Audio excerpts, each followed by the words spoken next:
Veľkou výhodou pri nakupovaní je, keď sa zaregistrujete. Pre predajcov je samozrejme registrácia nutná. Registrovať sa môžete hore, v hlavičke vidíte registrácia, alebo potom cez tento banner zaregistrovať sa. Registrácia je veľmi jednoduchá, stačí vlastne vyplniť meno, priezvisko. Prosím, vyplňajte korektné údaje, tieto bývajú potom používané aj v objednávke ako dodacia adresa, prípadne v inej komunikácii alebo korešpondencii. Login. Tu zadáte prihlasovacie meno, s ktorým sa budete potom do systému prihlasovať. E-mail. Zadáte e-mail, na ktorý vám príde vlastne samotná registrácia, kde vám budú chodiť informácie o objednávkach, po prípade dôležité informácie od nás, takže poprosím, vyplňte korektný a pravdivý e-mail. Heslo. Môžete si vybrať minimálne 6 znakov. Ďalej musíte potvrdiť, že súhlasíte s obchodnými podmienkami. Obchodné podmienky si prečítate kliknutím na tento link. Poprosím vás, prečítajte si ich dôkladne. Je to aj pre vašu ochranu. Ak ste si ich prečítali, pre registráciu je potrebné zaškrtnúť súhlas s obchodnými podmienkami. Ak chcete dostávať informácie o novinkách, môžete zaškrtnúť aj políčko Chcem dostávať informácie o novinkách. Stlačíte registrovať, alebo je tu ešte iná voľba, registrovať sa cez Facebook. Systém si zoberie vaše údaje z vášho Facebook účtu, to znamená meno, e-mail a zaregistruje vás. Je to taká zjednodušená forma, istotne to poznáte aj z iných portálov. Vidíte, že keď zadáte zlé heslo opakované, systém vás na to upozorní. Takže znovu. Už je to OK. Môžeme dať registrovať. Teraz zadáme údaje, ktoré sme pred chvíľočkou zadali do systému. Vidíte, hodí vás to do sekcie Môj profil. Tu už si môžete nastaviť podrobné informácie o vašom profile. Toto sú údaje, ktoré ste zadali. Môžete to doplniť o pohlavie muž, žena, dátum narodenia, nie je povinný údaj, telefónne číslo nie je povinný údaj, ulica, mesto. Tieto údaje sú dobré vyplniť kvôli tomu, že sa budú potom predvyplňať v prípade vašej objednávky. V tejto záložke si môžete zmeniť e-mailovú adresu, aj keď podľa mňa zbytočne, ale v prípade, ak by ste si to rozmysleli a chcete zmeniť e-mail, na ktorý vám budú chodiť správy, môžete tak urobiť tu. Tu je možnosť zmeniť si vaše heslo, zadáte súčasné heslo a dvakrát napíšete nové. Profilová fotografia, môžete si tam dať vlastnú fotografiu alebo nejaký iný obrázok, ktorý vás vystihuje. Máte tu vlastne inštrukcie, profilový obrázok, vložte vo formáte JPEG, ideálny rozmer obrázku je 355x355 pixelov. Obrázok si vložíte tak, že kliknete na tento blok a vyberiete si z vášho adresára váš obrázok, ktorý tam potom vložíte. Ďalej tu máme záložku o mne, tu môžete vložiť nejaký krátky pokec o vás, niečo, čo vás vystihuje. Jazyk, momentálne, aj keď dá sa nastaviť iný jazyk, tak je to prednastavené na slovenčinu. Keď bude urobená viacjazyčná mutácia tohto portálu, tak budú tieto funkcie vlastne zaujímavejšie. Mená momentálne len euro, upozornenia, tu si viete ešte raz nastaviť, či chcete dostávať informácie od nás, alebo veľmi zaujímavá funkcia, či chcete dostávať upozornenie na správu. To znamená, ak vám príde nejaká interná pošta, tak a zaškrtnete toto políčko, tak vlastne vás upozorníme na váš e-mail, že vám prišla interná pošta. Keď máte všetko vyplnené, tu nás stačí tlačítkom uložiť. Potvrdíte vaše zmeny. Interná pošta potom, len aby ste vedeli, je tu na vľavo. moje správy. Je to zasa rozdelené na nové správy, prijaté, odoslané, napísať novú správu. Napíšete login užívateľa, komu chcete písať, predmet, samotný text správy a tlačítkom odoslať. Správu odošlete. Zriadenie obchodu. Obchod si môže zriadiť len registrovaný užívateľ. To znamená, aby sme mohli obchod zriadiť, musíme byť prihlásení. Takže keď chceme zriadiť obchod, klikneme na ikonu pridať nový obchod.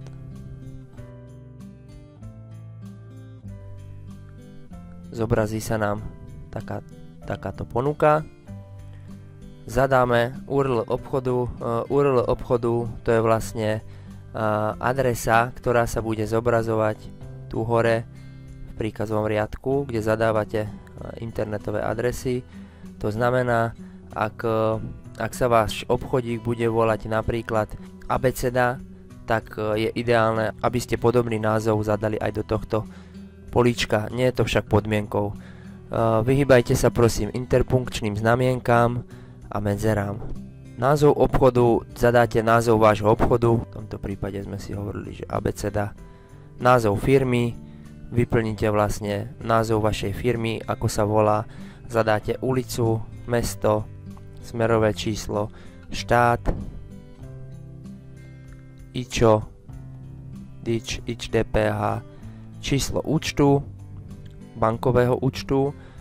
Ďalej, ak máte založený Google Analytics štatistiku, tak v tomto účte si nájdete Google Analytics číslo. Je to špeciálny kód, ktorý nájdete v účte Google Analytics. Ten kód môžete vložiť do tohto políčka. Na čo vám to bude dobré? Bude to dobré na to, že si budete môcť v Google Analytics sledovať priamo obchod na našom portále. Ďalej musíte súhlasiť s podmienkami partnerskými. Zasa po kliknutí sa vám zobrazia, treba si ich prečítať. Sú to iné podmienky, ako sú všeobecné obchodné podmienky. Toto sú podmienky, ktoré vlastne vytvárajú vzťah medzi vami ako predajcami a nami ako prevádzkovateľom portálu. Takže treba s tými obchodnými podmienkami súhlasiť predtým, než vlastne si zaregistrujete alebo vytvoríte váš obchod. Bez toho nie je možné založiť obchod.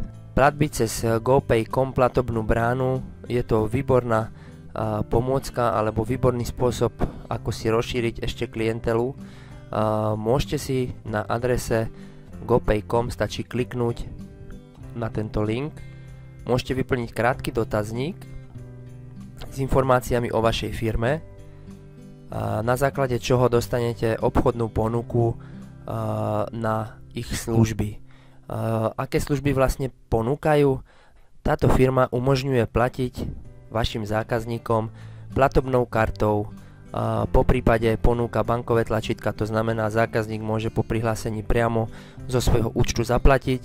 Veľká výhoda tohto systému je to, že informácie o platbe sú ihneď k dispozícii. To znamená, ak zaplatia cez platobnú kartu alebo bankovým tlačítkom, máme hneď spätnú väzbu z tohto portálu, že bol tovar uhradený. To znamená, nemusíte čakať na peniaze. Dnes veľa ľudí je už zvyknutých platiť platobnou kartou, takže myslím si, že je to veľká výhoda. Na e-mail, ktorý zadáte, vám príde ponuka a je už len na vás, či tú ponuku využite alebo nie. Túto platobnú bránu GoPay využívame aj my pre úhradu kreditu. Máme s nimi veľmi dobrú skúsenosť, takže za nás určite odporúčam. Ďalšie nastavenie, ktoré v obchode máme, je logo obchodu. Máte tu aj popisky, aký by mal byť obrázok pre logo obchodu. Mal by to byť formát JPEG, ideálny rozmer obrázku 185x185. Ja som si už predpripravil nejaké obrázky, takže aby to bolo rýchlejšie, máme vybraný profilový obrázok logo. Ďalej tu máme obrázok obchodu.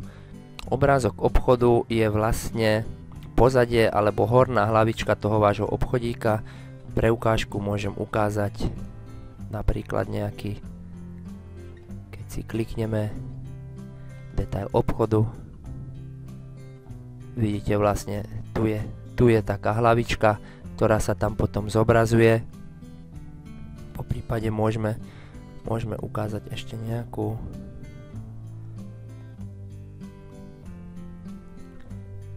Takže keď si chceme pozrieť hlavičku obchodu, detail obchodu, a tu vidíte vlastne táto horná hlavička je vlastne to, čo si môžete vložiť na tomto mieste. Obrázok obchodu. Rozmery by mali byť 1200 x 250. Opäť obrázok mám už predpripravený, len na ňo kliknem. Profil predajcu. Tu napíšte niečo o vás. Určite nepodceňujte túto časť. Veľa ľudí o sebe nepovie žiadne informácie, ale treba si uvedomiť, že niekedy predáva aj ten samotný príbeh. Človek vzbudí sympatie už len tým, aký je jeho príbeh, prečo to vlastne robí, prečo tie určité výrobky vyrába, ako sa ku tomu dostal, a toto všetko ovplyvňuje emócie potenciálnych zákazníkov. To znamená, určite odporúčam vyplniť. Ďalšia časť, ďalšia záložka, obchodné podmienky. Obchodné podmienky by mal mať uvedený každý, je to dané aj zo zákona. Ide o to, aby človek vedel, čo si kupuje, za akých podmienok si to kupuje, koľko je záručná doba, aké mu dávate garancie. Takže bolo by dobre, keby každý mal tieto údaje vyplnené. Dobre. Máme. Takže obchodné podmienky máme. Reklamačný poriadok takisto netreba podceňovať. Keď máme všetko vyplnené, stlačíme tlačidlo uložiť a nahráme obchodík. Vidíme URL názov stránky je abcda.mavile.sk, ako sme zadali. Keď klikneme na tento link, otvorí sa nám priamo náš obchodík. Vidíte, že zobrazí sa hlavička obchodu, popis o nás, kto sme, čo robíme. Tu je vlastne profil predajcu, obchodné podmienky, zákazník jednoducho vidí všetky potrebné údaje, ktoré potrebuje, reklamačný poriadok. Produkty predajcu v e-shope, vidíte, že zatiaľ je táto časť prázdna, nakoľko sme ešte nevložili žiadne produkty. Ak vám budú chcieť v budúcnosti napísať vaši zákazníci, jednoducho len kliknú na túto obálku, otvorí sa im pošta a môžu vám priamo už napísať správu, čo od vás potrebujú. Obchod máme založený, nezostáva nič iné, ako naplniť ho výrobkami. Ideme do správy obchodov a klikneme si vľavo na správu produktov. Otvorí sa nám takáto ponuka. Samozrejme, stlačíme pridať nový produkt a vlastne už len vyplňame údaje.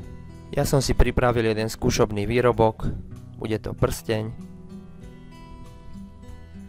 napríklad modrý, môžeme ho nazvať. Popis výrobku. Keď máme popis, zadáme cenu výrobku. Cena je samozrejme záleží na vás. Cenu, ktorú tu zadáte, je cena, ktorú uvidia aj vaši zákazníci a ktorú vy aj dostanete celú vyplatenú. Neplatíte z tejto sumy žiadne provízie. Jazyk momentálne netreba vyplňať, je to predpríprava do budúcna, keď bude viacjazyková mutácia. Produktov k odberu. Záleží na vás, či máte niečo na sklade. Ak máte, dáte počet kusov, ak nie, dáte 0. Informácie o dostupnosti. Tu zadávate údaje, ktoré sa zobrazia zákazníkom v prípade, ak počet produktov k odberu dosiahne 0 a menej. To znamená, keď daný výrobok dosiahne stav 0, zobrazí sa údaj, ktorý napíšete do tohto políčka. To znamená, môžeme tam napísať na objednávku výroba trvá cca týždeň, mesiac, pol roka, záleží na vás, čo tam napíšete. Toto je údaj, ktorý sa zobrazí vašim zákazníkom, keď stav produktov k odberu dosiahne 0. Kľúčové slova, záleží na vás, kľúčové slova, predávame prsteň, takže dáme tam kľúčové slovo prsteň, je to výhoda pri vyhľadávaní. E-shop, do ktorého to chceme nahrať, máme vytvorený len jeden abeceda, takže to nechávame tak. Môžeme dať tlačidlo ďalej, alebo sa môžeme prepínať hore po jednotlivých kartách, je to na vás. Kategória, veľmi dôležitá časť. Kliknete si na zobraziť kategórie. Tu si vlastne vyberáte, v ktorej kategórii a ktorej podkategórii sa váš výrobok bude zobrazovať. To znamená, my momentálne nahrávame prsteň, ktorý patrí do kategórie šperky a máme tu podkategóriu prstene. Takže zaklikneme prstene. Samozrejme, prsteň môže byť takisto vhodný darček, takže môžeme napríklad ten prsteň zaradiť aj do kategórie sviatky a oslavy Valentín. Zobrazí sa potom vlastne v dvoch kategóriách. Tých kategórií, v ktorých sa výrobok môže zobrazovať, môže byť viacej, záleží na vás. Keď máme vybrané kategórie, klikneme na uložiť. Systém nás automaticky presunie na záložku parametre, kde si môžeme nastaviť jednotlivé filtre. Je to veľká výhoda hlavne pri hľadaní konkrétneho výrobku. Takže ak náš prsteň napríklad obsahuje opál alebo achát alebo iný kryštál alebo minerál, vyberieme si ho z tohto zoznamu, uľahčíme tak potom zákazníkom hľadanie. Ak je napríklad modrý, dáme si, že je modrý. Zasa ďalšia výhoda, ak niekto bude hľadať modrý prsteň a vyberie si pri výrobkoch filtrovanie, zadá farbu modrá, nezobrazia sa mu všetky výrobky, ale len tie, ktoré majú v tomto filtri zadané, že majú farbu modrú. Ak si zákazník nevyberie žiaden filter, budú sa zobrazovať všetky výrobky bez rozdielu. Štýl, športový, elegantný, voľnočasový, zasa záleží na vás. Môžete vybrať niektorú z položiek, nemusíte, nie je to povinné. Tu je materiál, vlastne, či je to zlatý prsteň, strieborný, chirurgická oceľ, poprípade niečo iné. Ten zoznam je tu pomerne dlhý. Ďalší výber, pre koho, či je to univerzálne, ženy, muži. Takže môžete tieto filtre povyberať. Tu veľmi dôležitý parameter. Môžete povoliť alebo zakázať pridávanie komentárov k produktu. Ak je tu nie, tak zákazníci nemajú možnosť pridať komentár ku vašim produktom alebo ku vašmu konkrétnemu produktu. Ak tam dáte áno, zákazníci môžu pridávať komentáre ku vášmu produktu. Dáme áno. Ďalej, tu vyberáme možnosti platby. Ak ste si založili GoPay účet a máte tam možnosť platbu PayPal, môžete kľudne zadať možnosti, ktoré ponúkate vašim zákazníkom. To znamená, ak máte účet GoPay, môžete zaškrtnúť aj tieto polička. Ak nie, potom necháte zaškrtnuté len tie polička, ktoré sú vám vhodné. Do poznámky môžete napísať nejaké údaje doplňujúce pre zákazníka. Tieto údaje sa mu zobrazia pri možnosti platieb, možnosti dopravy. Zasa je na výber, či to posielate kuriérom, poštou, balík na adresu, balík na poštu, poprípade zásielkovňou, alebo veľmi dobrý spôsob, osobný odber. Keď budete zadávať ceny, berte vždy cenu len za jeden daný výrobok, to znamená za ten konkrétny, napríklad v tomto prípade prsteň, dáme ceny. Systém zaráta tie položky, u ktorých je napísané v tomto okienku nejaké číslo. To znamená, ak nezadáte do toho okienka žiadne číslo, zákazníkovi táto možnosť nebude ani ponúknutá. To znamená, vyberieme si kuriéra za 3 € poplatok, pošta na balík na adresu 2 € poplatok, osobný odber 0 € a tu napíšeme mesto, kde je možný odber. Po prípade, ak je to viac miest, môžete dať čiarku a napísať ďalšie mesto. Fotografie, nezabudnite prosím, čím viac fotografií, tým lepšie a hlavne veľmi dôležité, aby fotografie boli kvalitné, aby boli pekne spracované, s pekným pozadím, v dobrom rozlíšení. Zase je tu rozlíšenie uvedené, v ideálnom prípade, aby mal obrázok rozmer 690 na 690 pixelov a formát JPEG. Keď chceme vložiť viac fotografií, nie je problém, zasa len pridáme na fotografie, obrázky, ktoré chceme pridať. Vidíte, že obrázky sa tu pekne načítali. Jazyky momentálne netreba vyplňať, je to príprava do budúcna. Takže keď máme všetko vyplnené, vidíme, že všetko máme pekne zadané. Môžeme výrobok uložiť. Vidíme, že sa nám zobrazil výrobok už v našej tabuľke. Ešte vám poviem niečo k ikonkám. Prvá ikonka editovať vlastne slúži na editovanie výrobku. Môžeme si to ukázať, kliknem a otvorí mi zasa tabuľku, ktorú sme pred chvíľočkou vyplňali. Môžeme ešte takú vec urobiť, že môžete poprehadzovať poradie fotiek, ktoré chcete, aby sa zobrazovala prvá fotografia, tá hlavná veľká. Ten obrázok dajte prosím ako prvý. Dáme uložiť. Ďalšia funkcia duplikovať, veľmi dobrá vec v prípade, ak pridávate nové výrobky. Nemusíte všetko vyplňať odznova, ale zduplikuje vám vlastne pôvodný výrobok a zmeníte tam už len niektoré parametre. Tu je cena, počet kusov na sklade, funkcia topovať. Vďaka tejto funkcii môžete váš výrobok nechať zobraziť na úvodnej strane. Viac informácií k tejto funkcii nájdete v nápovede. Potom je tu zobraziť. Po kliknutí nám systém ukáže priamo už kartu výrobku, tak ako ho uvidia ľudia po príchode na stránku. To znamená, ľudia, ktorí prídu, otvoria si váš výrobok, uvidia presne toto. Tu sú fotografie, ktoré zasa môžeme si otvoriť na väčšie, môžeme sa medzi nimi posúvať, okno zatvoriť. Fotografií môže byť viacej, ak je ich tam viacej, potom sa posúvate s touto šipkou. Samozrejme, užívateľia môžu tento produkt zdieľať, buď na Google+, na Pintereste, môžu ho lajknúť na Facebooku, tých možností je viacej. Po prípade kliknú na tú obálku, môžete niekomu odporučiť tento výrobok. Pošlete mu e-mail s linkom na tento výrobok.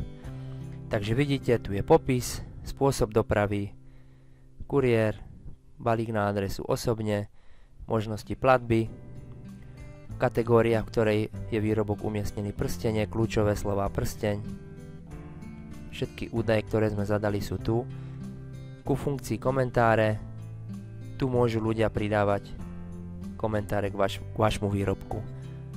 Každý vlastne napíše tu nejakú správu, zadá nejaký komentár.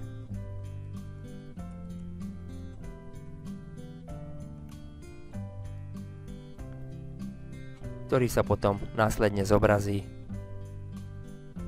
a môžete na ňo buď reagovať, ak by to bol nejaký nevhodný príspevok, môžete ho týmto kliknutím nahlásiť ako nevhodný. My ho preveríme a ak bude naozaj nevhodný, vymažeme každý príspevok. Takže vrátime sa k editácii výrobkov, správa produktov. Ešte je tu funkcia štatistiky. Je to jednoduchá tabuľka, ktorá vám ukazuje predaje, počet zobrazení a počet predajov za posledné dni. Vidíte tam pekne, koľko ľudí kliklo na váš výrobok. Po prípade, ak sa výrobok predal, vidíte tu aj tento údaj. Viete si podľa toho pekne pozrieť, aký bol záujem o váš konkrétny výrobok. A posledná funkcia, stav. Ak nechcete, aby sa niektorý výrobok zobrazoval zákazníkom, ale nechcete ho mazať, môžete kliknúť na toto oko. Oko vlastne zmení farbu a ostane preškrtnuté. Vtedy znamená, že tento výrobok sa ostatným návštevníkom nezobrazuje. Ak ho chcete zasa zviditeľniť, zasa na ňo kliknete. Keď svieti na zeleno, znamená to, že výrobok je aktívny a zobrazuje sa návštevníkom.